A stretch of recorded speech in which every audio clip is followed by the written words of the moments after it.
At 69 years old, Maureen McCormick has finally chosen to reveal the truth about her connection to teen idol David Cassidy, a subject that has sparked curiosity and speculation for more than 50 years. Maureen Denise McCormick was born on August 5, 1956 in Encino, California. Raised in a modest middle-class household, she was the kind of child who loved to perform. From an early age, her bright personality and natural charisma shone through. By the age of 12, she was already making her mark in commercials and small television appearances, steadily building the foundation of what would become a remarkable career. Her big break came when she was cast as Marcia Brady, the eldest daughter on the Brady Bunch. The show debuted in 1969 and ran until 1974, quickly becoming a cultural landmark. As Marcia, McCormick embodied the classic all-American girl, popular, pretty, slightly mischievous, yet still vulnerable and relatable. Her now iconic line, "Marcia, Marcia, Marcia," became one of the most quoted catchphrases in television history. For families across America, the Brady Bunch was more than just entertainment. At a time of social upheaval, it was comfort.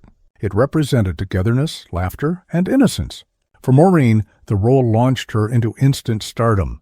Even today, reruns of the series continue to introduce new generations to her portrayal of Marcia Brady. Her connection to the Brady legacy stretched beyond the original run. In 1981, she reprised her role in The Brady Brides, a series following Marcia and Jan as newlyweds, and also starred in The Brady Girls Get Married.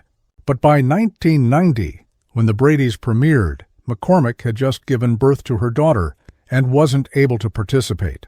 Fans missed her, but her earlier performances had already secured her place as one of television's most enduring icons. Outside the Brady world, McCormick worked tirelessly to prove she could be more than a child star. She appeared on Donnie and Marie, The Love Boat, Happy Days, Fantasy Island, Vega, and The Streets of San Francisco.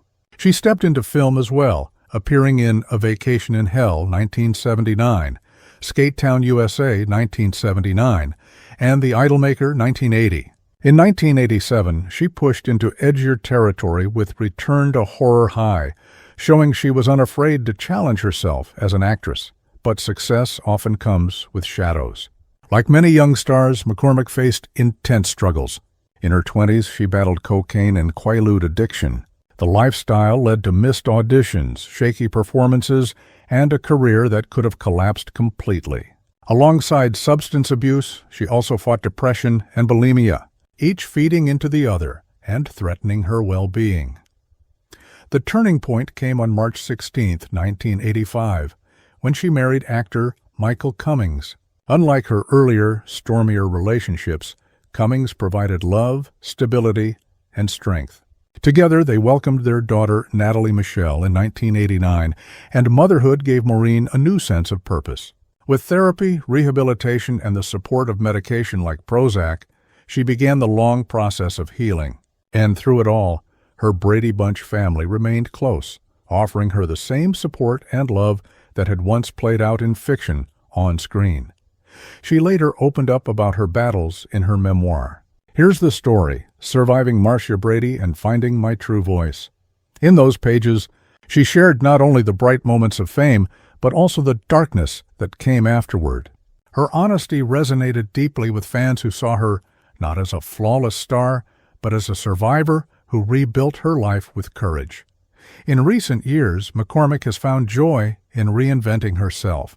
She danced her way into viewers' hearts on Dancing with the Stars, braved the wilds on I'm a Celebrity, Get Me Out of Here, and co-hosted the renovation show Frozen in Time. These projects prove that her spark never faded and that she continues to connect with audiences of all ages.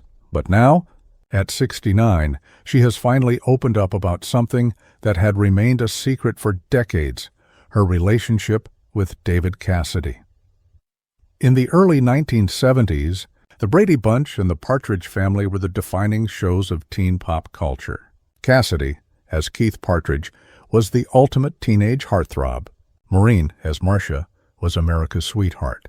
Inevitably, their paths crossed at publicity events and industry gatherings.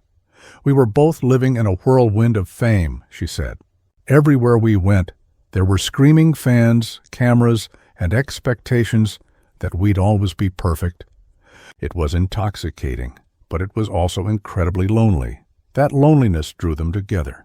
For the first time, Maureen admitted, yes, David and I had a connection. It wasn't a long romance, but it was real in that moment. He made me laugh. He made me feel seen. And I could trust him in ways I couldn't trust most people. The bond, though brief, gave both of them comfort amid the chaos of fame. But it had to remain hidden. Studios were strict about how their stars were presented. Teen idols had to appear untouchable, symbols of fantasy for their fans. A public romance could have destroyed their carefully curated images. Looking back, McCormick spoke with both tenderness and sorrow about Cassidy's later struggles, from alcoholism to the health problems that led to his death in 2017. I wish I could have been there more for him, she said. Fame is brutal. It lifts you up high, and then it crushes you. I knew that pain because I lived it too. Her words weren't about scandal.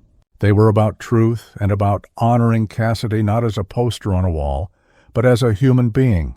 People saw the heartthrob smile, she reflected, but behind it, David was funny, generous, and caring more than people ever realized. We were just two kids trying to find something real in a crazy world.